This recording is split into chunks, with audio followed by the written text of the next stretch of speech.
ओम अज्ञानतिमिरन्धस्य ज्ञानाञ्जनशलाकया चक्षुरुन्मिलितं येन तस्मै श्रीगुरवे नमः। श्रीचैतन्यनामनिष्टं स्थापितं येन भूतले स्वयं रूपं वदामि ददाति स्वपदं कृपम्। नमो विष्णुपादाय कृष्णपृष्ठाय भूतले श्रीमते जयपतः स्वामिनिते नामिने। नमो आचार्यपादाय निताय गौरवतारिणे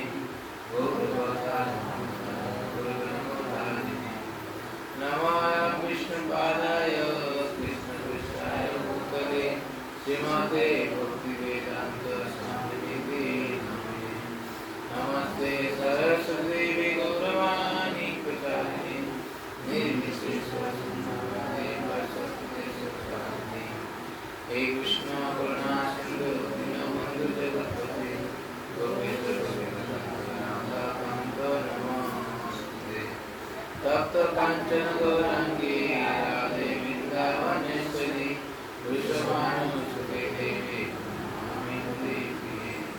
जय श्री कृष्ण चैतन्य प्रभु नित्यानंद श्री अद्वैत गदाधर श्रीवासादि श्री गौरभक्तवृंद। हरे कृष्णा कृष्ण कृष्ण हरे हरे हरे राम राम राम हरे हरे। हरे कृष्णा कृष्ण कृष्ण हरे हरे हरे राम राम राम हरे हरे। हरे कृष्णा कृष्ण कृष्ण हरे हरे हरे राम राम हरे हरे। ओम नमो भगवते वासुदेवाय। ओम नमो भगवते वासुदेवाय। ओम नमो भगवते वासुदेवाय।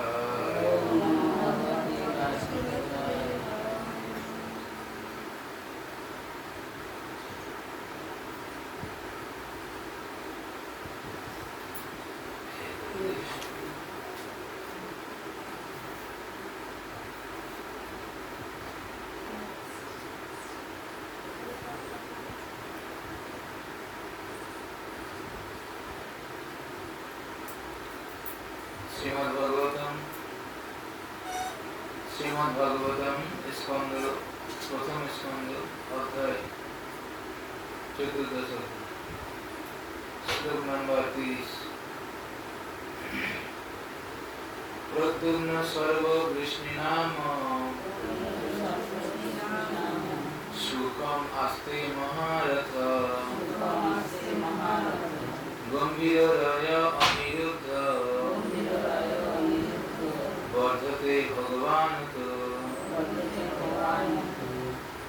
वृष्णि वंशेर महान सेनापति प्रद्युम्न केमन आछे? আর যুদ্ধে অতিশয় পরাক্রমশালী ভগবানের অংশ প্রকাশ অনিরুদ্ধ আনন্দে আছেন তো? ভগবানের অংশ প্রকাশ অনিরুদ্ধ আর বিষ্ণু বংশের মহান সেনাপতি প্রদ্যুম্ন এবং অনিরুদ্ধ পরমেশ্বর ভগবানের অংশ প্রকাশ। তাই তারা বিষ্ণু তত্ত্ব দ্বারকায় ভগবান ও বাসুদেব তার অংশ প্রকাশ সংকর্ষণ প্রদ্যুম্ন এবং অনিরুদ্ধ সহ তার অপ্রাকৃত লীলাবিলাস করেছিলেন এবং তাই তাদের প্রত্যেকেই পরমেশ্বর ভগবান বলে সম্বোধন করা যায়, যা এখানে অনিরুদ্ধ সম্বন্ধে পড়া হয়েছে। সুসেন চারুদর্শন চ শম্ভ জাম্ববতী সুত অন্যচ কাশ্মী গোবরা স্বপুত্রা ঋষভ আদয়। সুসেনা চারুদেশন জাম্ববতীর পুত্র শাম্ভ এবং শ্রীকৃষ্ণের অন্যান্য প্রধান পুত্রগণ এবং ঋষভ আদি তাদের পুত্র সহ ভালো আছেন তো? পরমেশ্বর ভগবানের কতজন মহিষী ছিল? কে বলতে পারবে?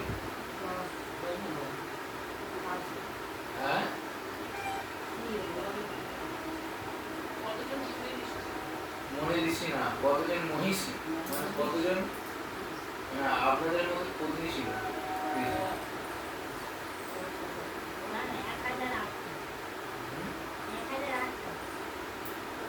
আর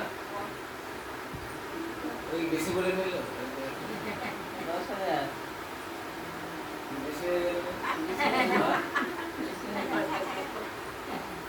আর কি বলুন আপনার কি 108টাই হয়ে যায়।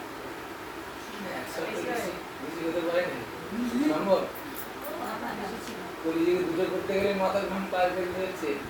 5টা কত জানেন না? কত? হ্যাঁ 16,108টা।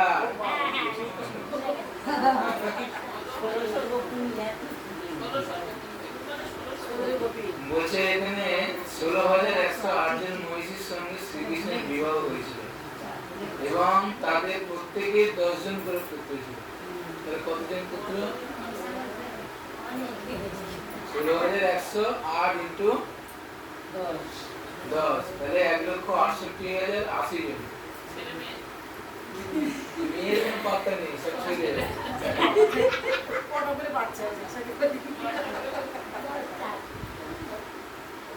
ব্যাপারটা সেটা না, কেউ ভুল ভাববে না।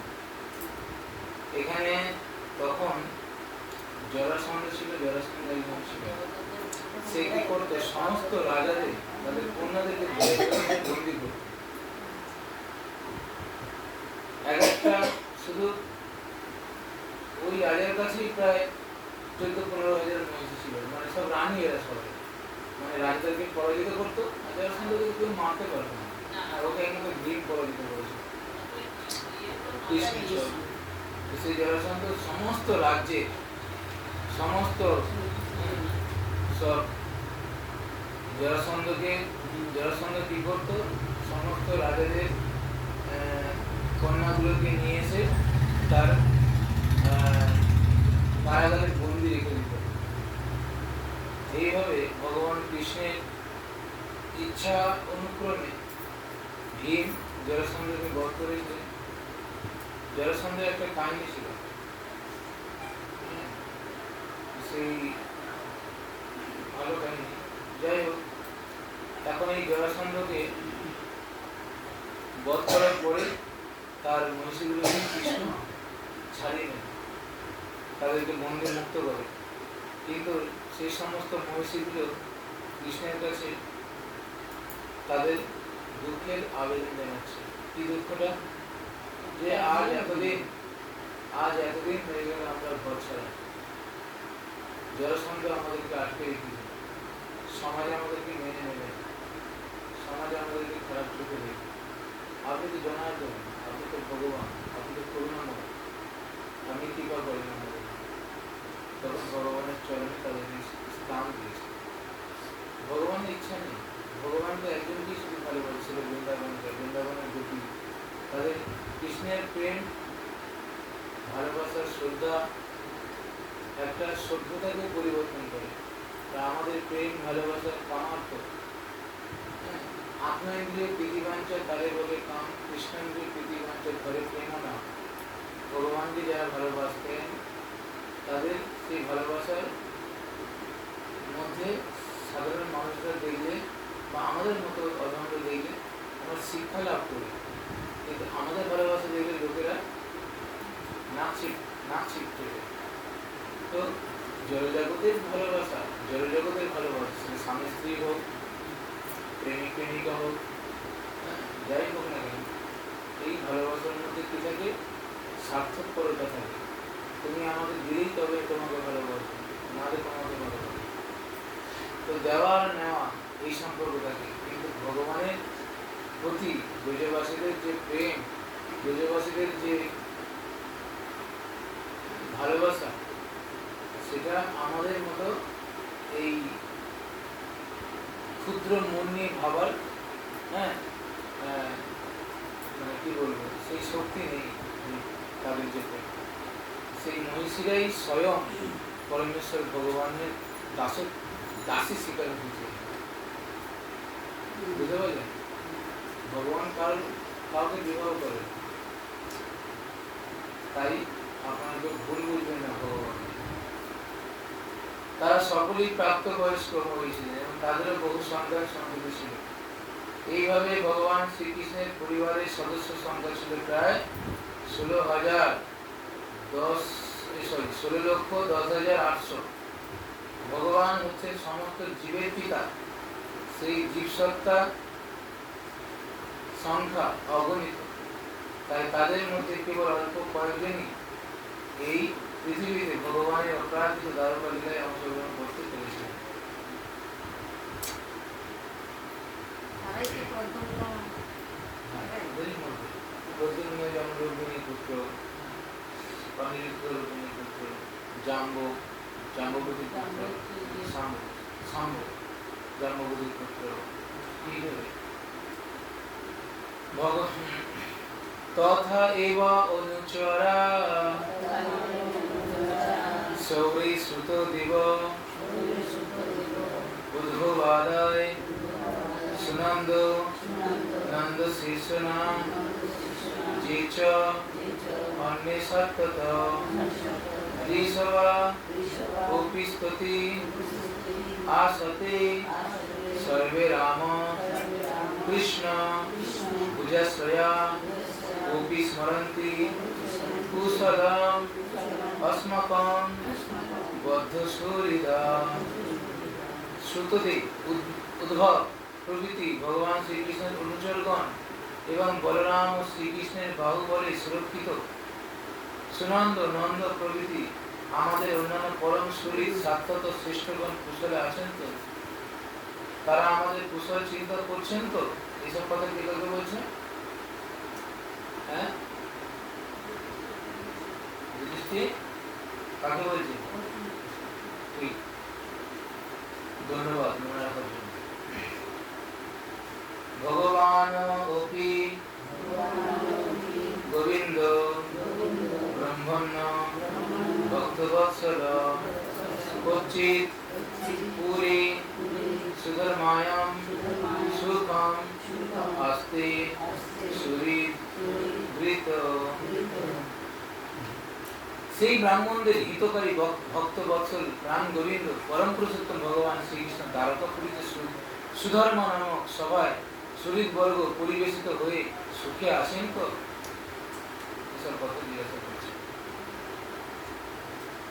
কত প্রশ্ন যুধিষ্ঠির, অনেকদিন দেখেনি তো ভগবান শ্রী কবে চলে গেছে যুদ্ধে জিতিয়ে দিয়ে। আজকে যদি আমাদের পরিবারে খুব অশান্তি হচ্ছে, যদি আমাদের পরম শরীরকারী যদি কেউ এসে সেই সমস্যার সমাধান করে যদি চলে যায়, দীর্ঘদিন পর যদি আমরা একটু স্মৃতিচারণা করি বা এখনো যদি আমরা স্মৃতিচারণা করি যে আমাদেরকে কেউ উপকার করেছিল কিনা একদিন, তাদের কথা মনে যদি করি একটু তো আমাদের মন খারাপ হবে যে হ্যাঁ ওই লোকটা আমার বিপদের সময় পাশে ছিল। হ্যাঁ,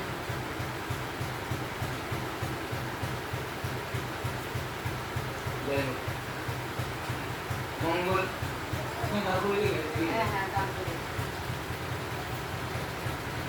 মঙ্গলায় চ লোকানাং হেমায় চ ভবায় চ আস্তে যদুকুল অম্বদ আদ্য অনন্ত সখ পুমান যৎ বাহু দণ্ড গুপ্তয়াম সকুজয়াম যদ্ব উচিতা কিরন্তি পরমানন্দম মহাপৌরুষিকা ইব। আদি পুরুষ ভগবান শ্রীকৃষ্ণ সারা জগতের মঙ্গল সাধন, প্রতিপালন এবং উন্নতি সাধনের উদ্দেশ্যে যদুকুললোক সমুদ্রের মধ্যে অনন্ত দেব বলরাম সহ অবস্থান করেছেন। আর যদুবংশীয়রা শ্রীকৃষ্ণের বাহুবলের দ্বারা সংরক্ষিত আর নিজ নগরী দ্বারকাপুরীতে বৈকুণ্ঠ নাথে অনুচর বর্গের মতো তিলক পূজিত হয়ে পরম আনন্দে বিহার করছেন। শ্লোক নম্বর 37। যৎপাদ শুশ্রূষেণ মুখ মুখ্য কর্মণা সত্য আদয় দ্বিঅষ্ট সহস্র ঘোষিত নির্জিত সংখ্যে দ্বিদশান তদাশীষ হরন্তি বজ্র আয়ুধ বল্লভা। সত্যভামা প্রমুখ দ্বারকায় মহিষীগণ ভগবানের চরণ সেবারূপে মুখ্য কর্ম সম্পাদন করে ভগবানকে দেবতাদের পরাভূত করতে প্ররোচিত করেছিলেন। এইভাবে তার মহিষীরা ইন্দ্রপত্নী সতীদেবীর ভোগ যজ্ঞ পারিজাত ফুল উপভোগ করেছিলেন। এই সত্যভামা দ্বারকার শ্রীকৃষ্ণের প্রধান মহিষীদের মধ্যে অন্যতম। বলছে এই 16,108 জন যে মহিষী ছিল, এদের মধ্যে প্রধান ছিল 108 জন। এই 108 জনের মধ্যে প্রধান ছিল 8 জন প্রধান ছিল। এই 8 জনের মধ্যে 2 জন প্রধান ছিল, সত্যভামা আর রুক্মিণী। এই 2 জনের মধ্যে আবার একজন প্রধান ছিল, শ্রীরূক্মিণী। এগুলো মহিষীগণের মধ্যে। আর গোপীগণের মধ্যে অনেক গোপী ছিল, তার মধ্যে 3 জন ছিল শ্রেষ্ঠ।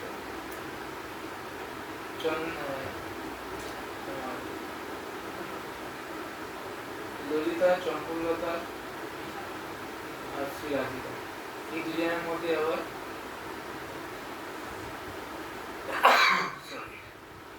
চম্পকলতা আর রাধিকা, এই 2 জনের মধ্যে আবার রাধিকা ছিল সর্বশ্রেষ্ঠ প্রেম পরাকাষ্ঠা, লাদিনী শক্তি ভগবানের, সেটা হবে শ্রী রাধিকা। সত্যভামা কি বলছে? দ্বারকায় ভগবান শ্রীকৃষ্ণের প্রধান মহিষীদের মধ্যে অন্যতম। নরকাসুর বধের পর শ্রীকৃষ্ণ যখন নরকাসুরের প্রসাদে গিয়েছিলেন, তখন সত্যভামা তার সঙ্গে ছিলেন। তিনি যখন ইন্দ্রলোকে যান, তখন তিনি সত্যভামাকে নিয়ে গিয়েছিলেন এবং শচীদেবী তাকে অভ্যর্থনা করেছিলেন। শচীদেবী তাকে দেবমাতা অদিতির সঙ্গে পরিচয় করিয়ে দেন এবং অদিতি তার প্রতি অত্যন্ত প্রসন্ন হয়ে তাকে বরদান করেছিলেন, যতদিন শ্রীকৃষ্ণের পৃথিবীতে থাকবে ততদিন তার যৌবন অক্ষুণ্ণ থাকবে। অদিতি তাকে স্বর্গের দেবতাদের বিশেষ উপভোগের বস্তু সমূহ প্রদর্শন করেছিলেন। আর স্বর্গে পারিজাত পুষ্প দর্শন করে সত্যভামা দ্বারকায় তার প্রসাদে তা পাওয়ার বাসনা করেন। তারপর তিনি যখন দ্বারকায় ফিরে আসেন, তখন তিনি তার পতির কাছ থেকে সেই বাসনা ব্যক্ত করেন। সত্যভামা দেবীর প্রসাদ নানা রকম দুষ্প্রাপ্য মহিমানিত বিশেষভাবে শোভিত ছিল এবং প্রচন্ড গরমের সময় শীতকাল নিয়ন্ত্রণের মতো তার প্রসাদ শীতল থাকত। তার প্রসাদ নানা রকম পতাকায় সজ্জিত হয়ে সেখানে তার পতির উপস্থিতির বার্তা ঘোষণা করত। একবার তার পতির সাথে তিনি দ্রৌপদীর সঙ্গে সাক্ষাৎ করেন এবং দ্রৌপদীর কাছে তার পতির মনোরঞ্জনের উপায় সম্বন্ধে উপদেশ লাভ করতে উৎসুক হন। এই বিষয়ে দ্রৌপদী বিশেষ পারদর্শী ছিলেন, কারণ তার পঞ্চপতি পাণ্ডবেরা তার সেবায় অত্যন্ত প্রসন্ন ছিলেন। দ্রৌপদী কর্তৃক উপদিষ্ট হয়ে তিনি অত্যন্ত প্রসন্ন হয়ে তার সর্বাঙ্গীন মঙ্গল কামনা করেছিলেন। দ্বারকায় ফিরে আসেন। তিনি ছিলেন মহারাজ সত্যজিতের কন্যা। ভগবান শ্রীকৃষ্ণের অপ্রকটের পর অর্জুন যখন দ্বারকায় আসেন, তখন সত্যভামা এবং রুক্মিণীর প্রমুখ সমস্ত মহিষীরা গভীর দুঃখে করুণভাবে বিলাপ করছিলেন। তার জীবনের শেষবার তিনি কঠোর তপস্যা করার জন্য বনবাসিনী হয়েছিলেন। সত্যভামা তার পতিকে প্ররোচিত করেন স্বর্গ থেকে পারিজাত পুষ্প নিয়ে আসার জন্য এবং শ্রীকৃষ্ণ দেবতাদের পরাভূত করে সেই পুষ্প হরণ করে নিয়ে এসেছিলেন। ঠিক যেভাবে কোনো সাধারণ পতি তার পত্নীর মনোরঞ্জনের জন্য আচরণ করে থাকে, সেইভাবে পূর্বে বিশ্লেষণ করা হয়েছে যে সাধারণ মানুষের মতো তার বহু পত্নী অভিলাষ পূরণ করবার ব্যাপারে ভগবান বিশেষ কিছু করণীয় ছিল না। কিন্তু যেহেতু তার মহিষীরা গভীর ভক্তি সহকারে তার সেবা পরিচর্যা করেছিলেন, তাই ভগবান তাদের সঙ্গে এক আদর্শ পতির মতো লীলাবিলাস করেছিলেন। এই পৃথিবীতে কোনো প্রাণীর স্বর্গের কোনো বস্তু পাওয়ার আশা করতে পারে না, বিশেষ করে পারিজাত ফুল, যা কেবল দেবতাদেরই জন্য। কিন্তু ভগবানের পতিব্রতা পত্নী হওয়ার ফলে তারা সকলে স্বর্গের দেবতাদের পত্নীদের উপভোগ্য বস্তুসমূহ উপভোগ করেছিলেন। পক্ষান্তরে বলা যায়, যেহেতু ভগবান হচ্ছেন তার সমস্ত সৃষ্টির অধীশ্বর, তাই এই জড়জগতের যে কোনো স্থানের যে কোনো বস্তু উপভোগ করার পূর্ণ অধিকার দ্বারকা মহিষীদের ছিল। দ্বারকার মহিষীরা যেহেতু পরমেশ্বর ভগবানের একান্ত সেবক ছিল, আর পরমেশ্বর ভগবান অনন্তকোটি ব্রহ্মাণ্ডের যেহেতু মালিক ছিলেন, তাই দেবতাদের এরকম একটা ভাগ রয়েছে। যেমন মর্ত্যলোকেরা সশরীরে দেবলোকে যেতে পারে না বা স্বর্গলোকে যেতে পারে না, তেমনি স্বর্গলোকের কোনো জিনিস সেই মর্ত্যলোকে আনার অনুমতি নেই। আপনি তো পারেন না যে প্রধানমন্ত্রীর ঘর থেকে কোনো একটা জিনিস বাইরে বার করতে, তার জন্য সিকিউরিটি থাকে। তো ঠিক তেমনি বা বাইরে থেকে কোনো জিনিস ভিতরে নিয়ে যেতে পারবেন। ঠিক তেমনি এই পুরো ব্রহ্মাণ্ডটা ভগবানেরই দ্বারা পরিচালিত। পরমেশ্বর ভগবানের ইচ্ছা যদি হয়, যেমন প্রধানমন্ত্রীর ইচ্ছা হয়েছে একটা সাধারণ মানুষের হাতে ঝালমুড়ি খাওয়া, তাই সে ঝালমুড়ি খেয়েছে। ঠিক তেমনি রাষ্ট্রপ্রধানের যেমন তার ইচ্ছা সে যা খুশি করতে পারে, ঠিক তেমনি এই অনন্ত কোটি ব্রহ্মাণ্ডের মালিক যিনি পরমেশ্বর ভগবান, তিনি ইচ্ছা হলে নিম্নজনী প্রাপ্ত হতে পারে। তিনি ইচ্ছা হয়েছিলেন তাই তিনি কি নিম্নজনী রূপ নিয়েছিলেন। কেউ বলতে পারবেন কি সেই নিম্নজনী রূপটা কি? কি সেটা জিজ্ঞাসা করছি। বরাহ অবতার। বরাহ মানে কি? তিনি নিম্ন শরীর প্রাপ্ত হয়েছিলেন। তাই পরমেশ্বর ভগবান ইচ্ছা করলেই তিনি যখন তখন যা কিছু ধর্মকে প্রবর্তন করবার জন্য, ধর্মকে স্থাপন করবার জন্য, দুষ্কৃতিকারীকে বিনাশ করবার জন্য তিনি যুগে যুগে অবতীর্ণ হন। তাই পরমেশ্বর ভগবানের ইচ্ছায় যে দেবলোকে দেবপত্নীরা, দেবতাদের পত্নীরা কেবলমাত্র ভোগ করত সেই পারিজাত পুষ্প, সেই পারিজাত পুষ্প ছিল কল্পবৃক্ষ, সুগন্ধ, এবং প্রচণ্ড গরমে সেই সমস্ত জায়গা শীতল ঠান্ডা আবহাওয়া পরিবেশ থাকত। সেই ফুল এখন সত্যভামার পছন্দ হয়েছে। সত্যভামা এখন যে ধরেছে যে ওটা আমার জন্য নিয়ে আসতে হবে।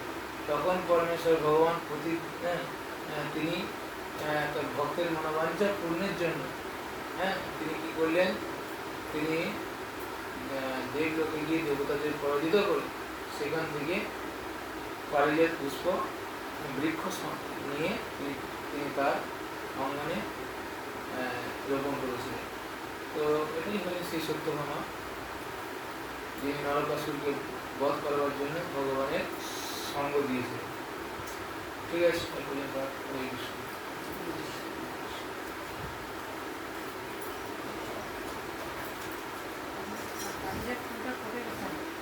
এই গল্পটা জগন্নাথের আমাদের সরকার বলছি, এই গল্পটা জগন্নাথের যে গল্পটা এটা বললেন যে কিসে গল্প?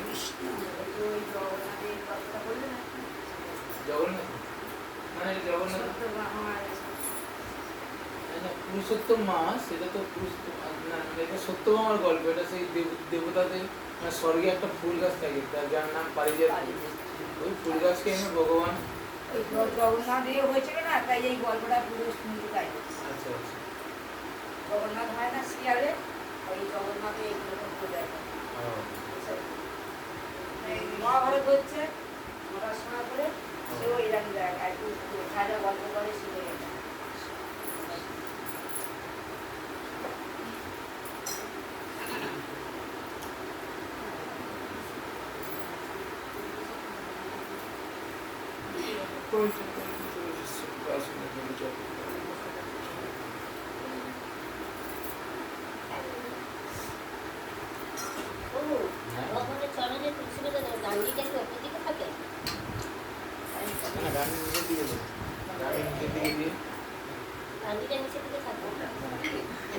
পাতার পিছন দিকটা ভগবানের চরণে যাবে, মানে পাতার সামনের দিকটা ভগবানের দিকে দেবে, পাতাটা উল্টো ভগবানের চরণে যাবে, সোজা দিকটা সোজাই থাকবে।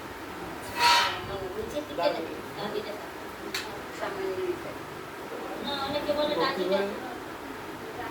উপর দিকে থাকে, উপর দিকে থাকবে ওই জন্য আমি এটা দেখি এইভাবে না না নিচের দিকে থাকতে চান না। তাহলে থাকতে কি করবো ওটা নিচের দিকে বলি ওটা এই তুলকাতার জন্য চালানো দেন একটু একটু সামান্য এইভাবে থাকে একটু বেঁকিয়ে দিতে বলছে একটু বেঁকিয়ে এই নিচের দিকেই একটু বেঁকিয়ে দিতে আপনারা এমনি এটা